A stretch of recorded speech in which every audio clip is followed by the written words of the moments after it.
ഓം ചണ്ഡാകാരം ഭുജഗശയനം പത്മനാഭം സുരേശം വിശ്വാധാരം ഗഗനസമ്മേകവർണം ശുഭാംഗം ലക്ഷ്മീകാന്തം കമലനയനം യോഗവിധ്യാനഗമ്യം വന്ദേ വിഷ്ണും ഭഗേരം സർവലോകനാഥം. ഓം നമോ ഭഗവതേ വാസുദേവായ. നമോ ഭഗവതേ വാസുദേവായ. ഓം ശ്രീകൃഷ്ണായ പരബ്രഹ്മണേ നമ. എല്ലാ സജ്ജനങ്ങൾക്കും ഗുരുവായൂരപ്പൻ്റെ നാമത്തെ സാഷ്ടാംഗ പ്രണാമം. ശ്രീകൃഷ്ണ ചരിതാമൃതത്തിൽ കൃഷ്ണൻ രുക്മിണിയായിട്ട് ദ്വാരകയിലേക്ക് പോകുന്ന ഭാഗമാണ് നമ്മൾ ചിന്തിക്കാൻ തുടങ്ങിയത്. പരാജയം എന്ന മഹാവിപത്തെല്ലാം കാരണം രുക്മിണിയുടെ മൂത്ത സഹോദരനായിരിക്കുന്ന രുക്മിണിയുടെ പകയാണ് ശിശുപാലനെ കൊണ്ട് വിവാഹം കഴിപ്പിക്കാൻ ഉറച്ചിരുന്ന സഹോദരിയെ കൃഷ്ണൻ ബലാത്കാരമായി തട്ടിക്കൊണ്ടു പോകുന്നത് കണ്ടപ്പോൾ രുക്മിണി തകർന്നുപോയി. അതിനാൽ അയാളും ശാലന്മാരും ഉദ്ദേശിക്കപ്പെട്ടിരുന്ന സുഹൃത്തുക്കളും ശിശുപാലനും അവരുടെ ഗ്രഹങ്ങളിലേക്ക് തന്നെ മടങ്ങിപ്പോയി. അത്യന്തം ക്ഷുഭിതനായിരുന്ന രുക്മിണി സ്വന്തം നിലയ്ക്ക് കൃഷ്ണനെ ഒരു പാഠം പഠിപ്പിക്കാൻ ഉറപ്പിച്ചു. അനേകം ആനകളും കുതിരകളും തേരും കാലാളുകളും ഉൾപ്പെടുന്ന സുസജ്ജമായ സ്വന്തം സൈന്യവുമായിട്ട് അയാൾ കൃഷ്ണൻ്റെ പിമ്പെ ദ്വാരകയിലേക്ക് പുറപ്പെട്ടു. തൻ്റെ അഭിമാനം പ്രകടിപ്പിക്കാനായിക്കൊണ്ട് മടങ്ങിപ്പോരുന്ന രാജാക്കന്മാരുടെ മുമ്പിൽ അയാൾ പ്രതിജ്ഞ ചെയ്തു. എൻ്റെ സഹോദരി രുക്മിണിയെ ശിശുപാലനെ കൊണ്ട് വിവാഹം കഴിപ്പിക്കുന്ന കാര്യത്തിൽ നിങ്ങൾക്കെന്നെ സഹായിക്കാൻ കഴിഞ്ഞില്ല. എന്നാൽ രുക്മിണിയെ തട്ടിക്കൊണ്ടു പോകാൻ കൃഷ്ണനെ അനുവദിക്കാൻ എനിക്കാവില്ല. അവനെ ഞാനൊരു പാഠം പഠിപ്പിക്കുന്നുണ്ട്. ഞാനിത് അങ്ങോട്ട് പോകുന്നു. സ്വയം ഒരു വലിയ സൈന്യാധിപൻ എന്ന ഭാവത്തിൽ എല്ലാ രാജാക്കന്മാരുടെയും മുമ്പിൽ അയാൾ ഇങ്ങനെ ശപഥം ചെയ്തു. കൃഷ്ണനെ വധിച്ച് അവൻ്റെ പിടിയിൽ നിന്ന് എൻ്റെ സഹോദരിയെ മോചിപ്പിച്ച് അവളെയും കൊണ്ട് അല്ലാതെ ഞാൻ തൽസ്ഥാനത്തേക്ക് ഈ നഗരിയെ, അതായത് കുണ്ടിനത്തിൽ കാലുകുത്തുകയില്ല എന്ന് പ്രതിജ്ഞ ചെയ്തു. നിങ്ങളുടെ മുമ്പിൽ ഞാൻ ഈ പ്രതിജ്ഞ ചെയ്യുന്നു. ഞാനിത് നിറവേറ്റുകയും ചെയ്യും. ഇങ്ങനെ ആത്മപ്രശംസ മുഴക്കിക്കൊണ്ട് അയാൾ തേരിലേറി കൃഷ്ണനെ പിന്തുടരാൻ സാരഥിക്ക് കൽപ്പന കൊടുത്തുകൊണ്ട് അയാൾ പറഞ്ഞു, ഈ നിമിഷം തന്നെ എനിക്ക് അവനെ പോരാടണം. ക്ഷത്രിയരോട് യുദ്ധം ചെയ്യാൻ അയാൾ കാട്ടുന്ന സൂത്രപ്പണികളുടെ പേരിൽ ഈ കാലിച്ചക്കൻ്റെ അഹങ്കാരം അതിര് കടന്നിരിക്കുന്നു എന്ന് അവനെ ശരിക്ക് ഞാൻ പാഠം പഠിപ്പിക്കുന്നുണ്ട്.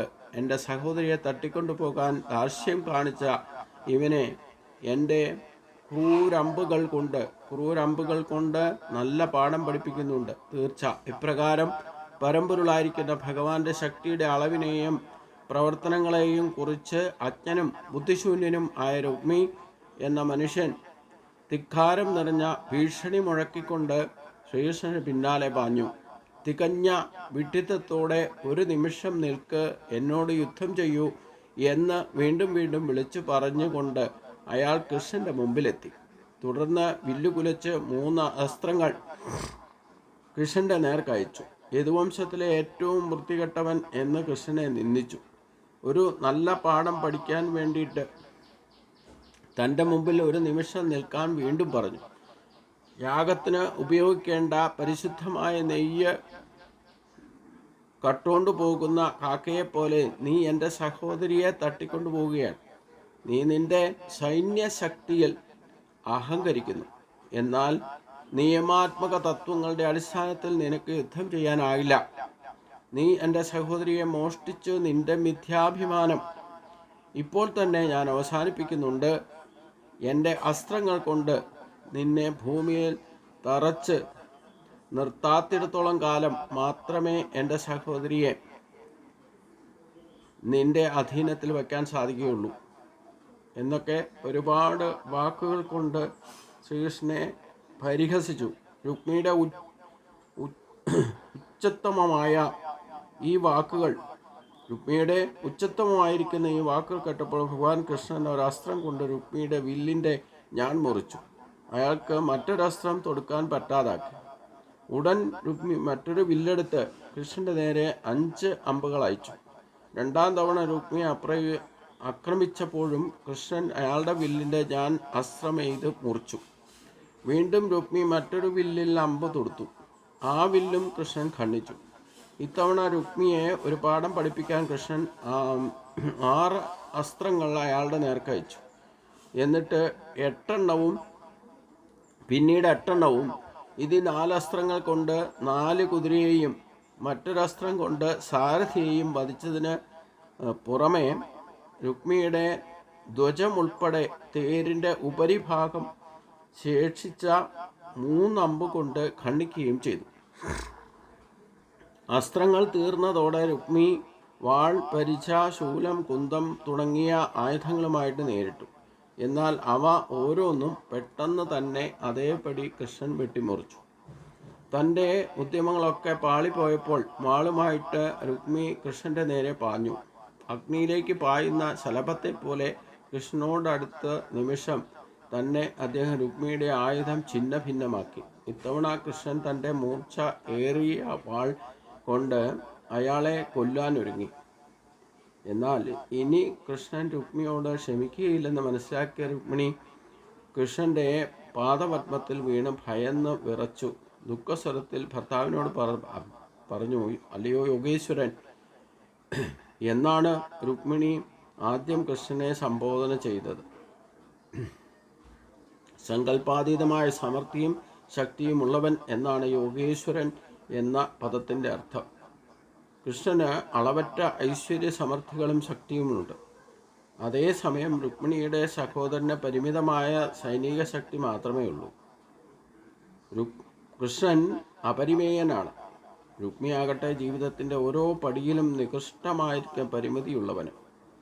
അങ്ങനെ ഇരിക്കെ കൃഷ്ണൻ്റെ സീമാതീതമായിരിക്കുന്ന ശക്തിക്ക് മുമ്പിൽ രുക്മി കേവലം ഒരു അല്പപ്രാണി മാത്രമാണെന്ന് ആണ് രുക്മിണി സൂചിപ്പിച്ചത്. ദേവദേവൻ എന്നാണ് രുക്മിണിയുടെ മറ്റൊരു സംബോധന. ബ്രഹ്മദേവൻ, ശിവൻ, ഇന്ദ്രൻ, ചന്ദ്രൻ തുടങ്ങിയ ശക്തരായിട്ടുള്ള അനേകം ദേവന്മാരുണ്ട്. ഇവരുടെ എല്ലാം അധിപനാണ് കൃഷ്ണൻ.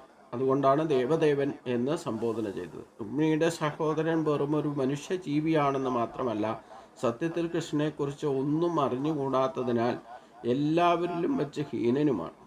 മറ്റൊരു തരത്തിൽ പറഞ്ഞാൽ കൃഷ്ണൻ്റെ യഥാർത്ഥ നിലയെക്കുറിച്ച് ബോധമില്ലാത്തവൻ മനുഷ്യ സമൂഹത്തിൻ്റെ ഏറ്റവും താഴെ പടിയിലാണ് നിലകൊള്ളുന്നത്. ജഗൽപതി എന്നാണ് രുക്മിണിയുടെ മറ്റൊരു സംബോധന. പ്രപഞ്ച പ്രത്യക്ഷത്തിൻ്റെ മുഴുവൻ അധിപതി എന്നാണ് ഈ പദത്തിൻ്റെ അർത്ഥം. അതിനോട് താരതമ്യപ്പെടുത്തുവാൻ അവളുടെ സഹോദരൻ വെറും ഒരു സാധാരണ രാജാവ് മാത്രമാണ്.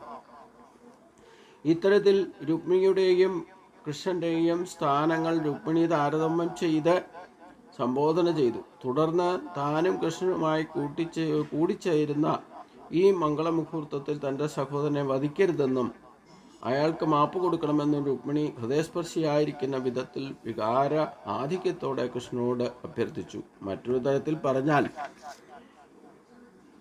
ഒരു സ്ത്രീ എന്ന സ്ഥിതിക്ക് തൻ്റെ യഥാർത്ഥ നില അവൾ പ്രകടമാക്കി. മറ്റൊരാളുമായിട്ട് തൻ്റെ വിവാഹം നടക്കേണ്ടിയിരുന്ന അതേ നിമിഷത്തിൽ തന്നെ തനിക്ക് കൃഷ്ണനെ ലഭിച്ചതിൽ അവൾ സന്തുഷ്ടയായിരുന്നു.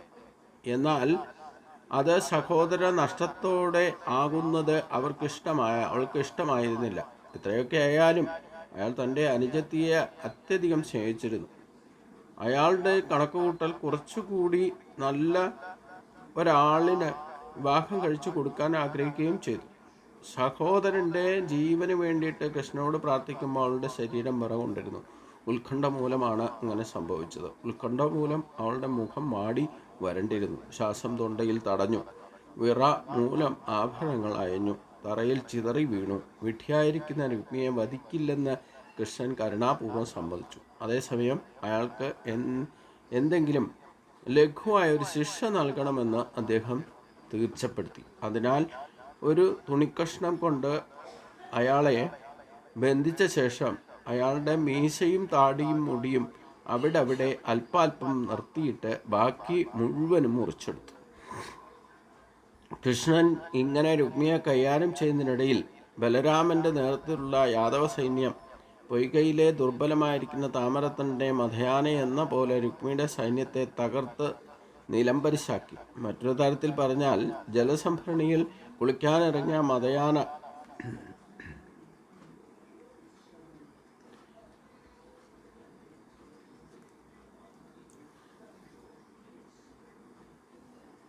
സഹോദരനെ അപ്പോൾ മറ്റൊരു തരത്തിൽ പറഞ്ഞാൽ ജലസംഭരണി കുളിക്കാനിറങ്ങിയ മതയാന ഒരു താമരപ്പൂവിൻ്റെ ഘടന മുഴുവനും തകർത്ത് കളയുന്നത് പോലെ യാദവ സൈന്യം രുക്മിണിയുടെ സൈന്യത്തെ തകർത്ത് കളയും.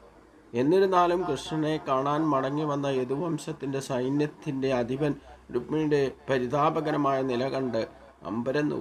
തൻ്റെ സഹോദരൻ്റെ പുതുമണവാട്ടിയുടെ നേരെ ഭഗവാൻ ബലരാമന് കാരുണ്യം തോന്നി.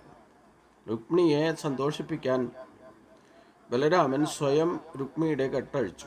അവളെ കൂടുതൽ സന്തോഷിപ്പിക്കാൻ കൃഷ്ണൻ്റെ ജ്യേഷ്ഠ സഹോദരൻ എന്ന നിലയിൽ ബലരാമൻ ശാസനാരൂപത്തിൽ അദ്ദേഹത്തോട് ഇങ്ങനെ പറയുകയും ചെയ്തു: കൃഷ്ണ, നിന്റെ പ്രവൃത്തി തീരെ തൃപ്തികരമല്ല.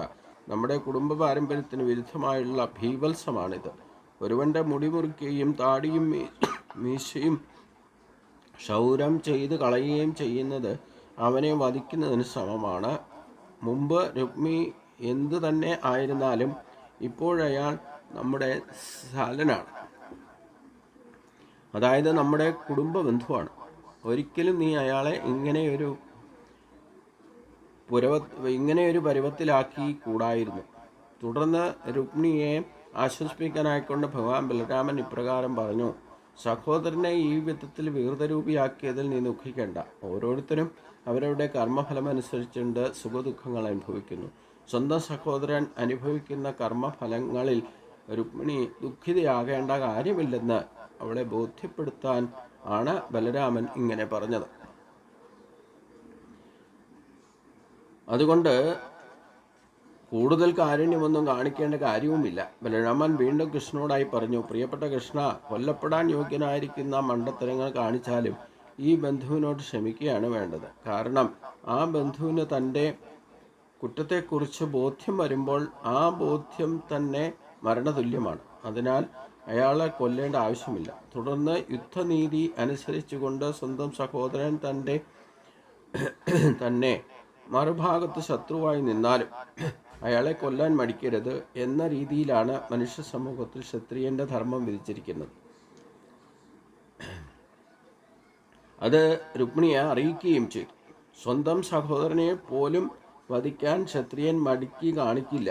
മറ്റൊരു തരത്തിൽ പറഞ്ഞാൽ ശാലന്മാരെ കുടുംബ പരിഗണനയെ ഉണ്ടെങ്കിൽ പോലും യുദ്ധത്തിൽ പരസ്പരം ദയ കാണിക്കാത്തതിൽ രുക്മിയും കൃഷ്ണനും തെറ്റുകാരനല്ലെന്ന് രുക്മിണിയെ മനസ്സിലാക്കിക്കാൻ വേണ്ടിയിട്ട് ഭഗവാൻ ബലരാമൻ ആഗ്രഹിച്ചു. അപ്രകാരം പറഞ്ഞു.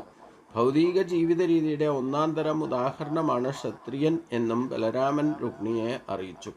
അതിനാൽ സമരോത്സുകരായിരിക്കുന്ന രണ്ട് ക്ഷത്രിയർ തമ്മിൽ രാജ്യത്തെയോ അധികാരത്തെയോ ചൊല്ലി ഏറ്റുമുട്ടലുണ്ടായാൽ അവർ അന്യോന്യം എതിരാളിയെ അങ്ങേയറ്റം ഭീവത്സ അവസ്ഥയിലാക്കാൻ ഉദ്യമിക്കും. ഇത്രയധികം ആളുകളുമായിട്ട് ശത്രുത സൃഷ്ടിച്ച സഹോദരനായിരിക്കുന്ന രുക്മിണിയുടെ നേരെ അവളുടെ വാത്സല്യം ഒരു സാധാരണ ഭൗതിക വ്യക്തിക്ക് ചേർന്ന തലതിരിഞ്ഞ പരിഗണന എന്ന് ബലരാമൻ രുക്മിണിയെ അറിയിച്ചു. മറ്റ് സുഹൃത്തുക്കളോടുള്ള പെരുമാറ്റം വെച്ച് നോക്കുമ്പോൾ അവളുടെ സഹോദരൻ്റെ സ്വഭാവം തീരെ പ്രശംസനീയമല്ല. എന്നിട്ടും വെറും ഒരു സാധാരണ സ്ത്രീയെപ്പോലെ അവൾ അവനോട് അതിവാത്സല്യം കാണിച്ചു. അപ്പോൾ അയാൾ അവളുടെ സഹോദരനായിരിക്കാൻ യോഗ്യനേയല്ല. എന്നിട്ടും രുക്മിണി അവളുടെ ദാക്ഷിണ്യം കാണിച്ചു. ബലരാമൻ തുടർന്നും രുക്മിണിയോട് പറഞ്ഞു: അതുമല്ല, പൊതുവെ ഒരു വ്യക്തി ശത്രുവോ മിത്രമോ ഉദാസീനനോ എന്ന പരിഗണന നടത്തുന്നത് ജീവിതത്തെക്കുറിച്ച് ശാരീരിക സങ്കല്പം വച്ച് പുലർത്തുന്നവരാണ്. ഇത്തരം വിഡ്ഢികൾ സർവേശ്വരൻ്റെ മായാശക്തിയിൽ അന്ധാളിച്ചു പോകുന്നു. ഏതൊരു പദാർത്ഥത്തിൻ്റെയും മൂർത്ത രൂപത്തിലുള്ള ജീവസത്ത ഒന്നു തന്നെയാണ്. എന്നാൽ മൃഗം, മനുഷ്യൻ, സാക്ഷാരൻ, നിരക്ഷരൻ, സമ്പന്നൻ, ദരിദ്രൻ തുടങ്ങിയ ശുദ്ധമായിരിക്കുന്ന ജീവസത്തയെ പൊതിഞ്ഞു നിൽക്കുന്ന ശരീരഭേദങ്ങൾ മാത്രമാണ്. അല്പബുദ്ധികൾ കാണുന്നത് ശരീരത്തെ മാത്രം ആധാരമാക്കിയുള്ള വ്യതിരേകങ്ങൾ. ശരിക്കു പറഞ്ഞാൽ ഇന്ധനോപയോഗങ്ങളുടെ വ്യത്യാസത്തെ അടിസ്ഥാനമാക്കി അഗ്നിക്ക് തരഭേദം കൽപ്പിക്കുന്നത് പോലെ മാത്രമാണ്. ഇന്ധനത്തിൻ്റെ രൂപവും വലിപ്പവും എന്തു തന്നെ ആയിരുന്നാലും അത് നൽകുന്ന അഗ്നിക്ക് രൂപത്തിലോ വലിപ്പത്തിലോ ഇത്തരത്തിൽ യാതൊരുവിധ ഭേദവുമില്ല. അതുപോലെ ആകാശത്തിനും ഈ വക വലിപ്പ വ്യത്യാസമോ രൂപഭേദമോ ഇല്ല. അതായത് ശരീരബോധം, ദേഹബോധത്തോടെ നിൽക്കുന്നവർക്കാണ് ഇത്തരത്തിൽ 3 തരത്തിലുള്ള ബന്ധനങ്ങളും ബന്ധനത്രയങ്ങളും അതുമായിട്ടുള്ള മമതാബന്ധവും ഒക്കെ ഉണ്ടാകുക. അപ്പം ഇത് ശരീരബോധമാണ് ഇതിന് പ്രധാന കാരണം.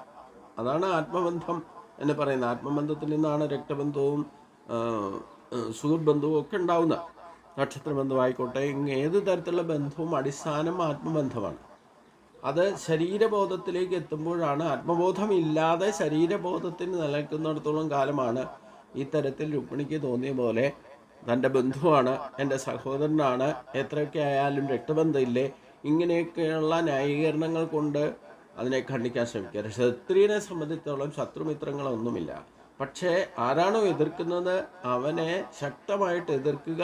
അത് ബന്ധുക്കളായാൽ പോലും കൊല്ലാൻ മടിക്കരുതെന്നാണ് ക്ഷത്രിയ ധർമ്മം വിശദീകരിക്കുന്നത്. അത് ഇവിടെ ബലരാമൻ വ്യക്തമാക്കി കൊടുക്കുകയാണ്. അറിവില്ലായ്മ എന്ന് പറഞ്ഞാൽ നമ്മുടെ ശരീരമാണ് ശ്രേഷ്ഠം, ശരീരത്തിലൂടെയുള്ള രക്തബന്ധത്തിലുള്ളവരും ഇല്ലേ അങ്ങനെയുള്ള ബന്ധം ഗ്രഹാതുരത്വത്തിൽപ്പെട്ടിട്ട് ഇതെൻ്റെ സഹോദരനാണ്, അച്ഛനാണ്, അമ്മയാണ്, ഭർത്താവാണ്, ഭാര്യയാണ്, മക്കളാണെന്നുള്ള ചിന്തയൊക്കെ ശരീരബോധത്തിൽ നിലനിൽക്കുന്നതുകൊണ്ടാണ് ഉണ്ടാകുന്നത്. അതിന് ഉപരി നാശമില്ലാത്തതായിരിക്കുന്ന ആ ബ്രഹ്മ ജീവസത്ത എന്ന് പറയുന്നത് എല്ലാവർക്കും ഒരുപോലെയുള്ളതാണ്. അതിൽ യാതൊരു ഭാവഭേദമോ ബന്ധനത്രയങ്ങളോ അതിനൊന്നും ബാധകമല്ല എന്നുകൂടി ഇവിടെ ബലരാമൻ സ്പഷ്ടമാക്കി തരികയാണ്. അങ്ങനെ ആ ദേഹബന്ധത്തിൽ ലക്ഷ്മി ദേവിയുടെ അവതാരമാണ് രുക്മിണി എങ്കിലും ഈ മനുഷ്യ ശരീരം എടുത്തു വന്നിരിക്കുന്ന സ്ത്രീയുടെ സങ്കല്പ വികല്പങ്ങളിലൂടെ കടന്നു പോകുമ്പോൾ ദേഹബോധത്തിലാണ് ഇവിടെ സഹോദരനാണ്, അതുകൊണ്ട് സഹോദരനെ വെറുതെ വിടണം എന്നൊക്കെ യാചിക്കുന്നതും അതിൽ നിന്ന് ദുഃഖം അനുഭവിക്കാനും ഇടവരുന്നത് എന്നർത്ഥം. എന്തായാലും രുക്മിണിയുടെ നിർദ്ദേശം ഭഗവാൻ ശ്രീകൃഷ്ണനും അതിന് കണ്ടുനിന്ന അതിൻ്റെ ഗുണദോഷങ്ങളെ തിരിച്ചറിഞ്ഞ് പറഞ്ഞു കൊടുക്കുകയും കൂടെ ചെയ്തു ബലരാമൻ. അതുകൊണ്ട് ഇപ്രകാരം സന്മാർഗവും സദാചാരപരവുമായിട്ടുള്ള ഉദ്ബോധനങ്ങൾ കൊണ്ട് ബലരാമൻ അവരെ സാന്ത്വനപ്പെടുത്തി. അദ്ദേഹം തുടർന്ന് ഭൗതിക പക്ഷത്തിൻ്റെ ഒരു ഘടകമാണ് ഈ ശരീരം, പദാർത്ഥവുമായിരിക്കുന്ന സമ്പർക്കപ്പെടുന്നതിനാൽ മിഥ്യാസുഖത്തിൻ്റെ ഫലമായിട്ട് ഈ ഒരു ശരീരത്തിൽ നിന്നും മറ്റൊന്നിലേക്കും ജീവാത്മാവിന് ദേഹാന്തരപ്രാപ്തി ഉണ്ടാകും. ഇതാണ് ഭൗതിക അസ്തിത്വം എന്ന് പറയുന്നത്. ഭൗതിക പ്രത്യക്ഷമായിരിക്കും ജീവാത്മാവിനുള്ള ഈ സമ്പർക്കത്തിൽ സംയോജനമോ വിയോജനമോ ഇല്ല. പ്രിയപ്പെട്ട സുചരിത ആയിരിക്കുന്ന സഹോദരി പത്നി ജീവാത്മാവാണ് ഈ ഭൗതിക ദേഹത്തിന് ഹേതു. സൂര്യപ്രകാശം, കണ്ണിൻ്റെ കാഴ്ചശക്തി, ഭൗതിക പ്രത്യക്ഷത്തിലെ രൂപഭേദങ്ങൾ എന്നിവയ്ക്ക് സൂര്യൻ എങ്ങനെ ഹേതുവാകുന്നുവോ അതേപോലെ, അതായത് സൂര്യപ്രകാശത്തിൽ നമ്മൾ കാണുമ്പോൾ വ്യത്യസ്തമായ ശരീരങ്ങളും വ്യത്യസ്ത രൂപഭേദങ്ങളൊക്കെ കാണാൻ സാധിക്കുന്നു. ആ സൂര്യൻ്റെ ശക്തിയാണ് ഇത് നമ്മളെ കാണിച്ചു തരുന്നത്.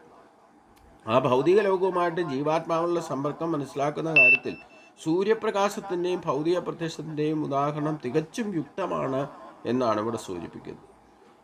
സൂര്യനെ സംബന്ധിച്ചിടത്തോളം ഈ വ്യത്യസ്തമായുള്ള നമ്മുടെ കാഴ്ചപ്പാടൊന്നും സൂര്യനോ സൂര്യൻ്റെ പ്രകാശത്തിനോ ഏൽക്കുന്നതല്ല എന്നർത്ഥം. ഇതിൻ്റെ അടുത്ത ഭാഗം നമുക്ക് അടുത്ത ദിവസം ചിന്തിക്കാം. എല്ലാവർക്കും നമസ്കാരം.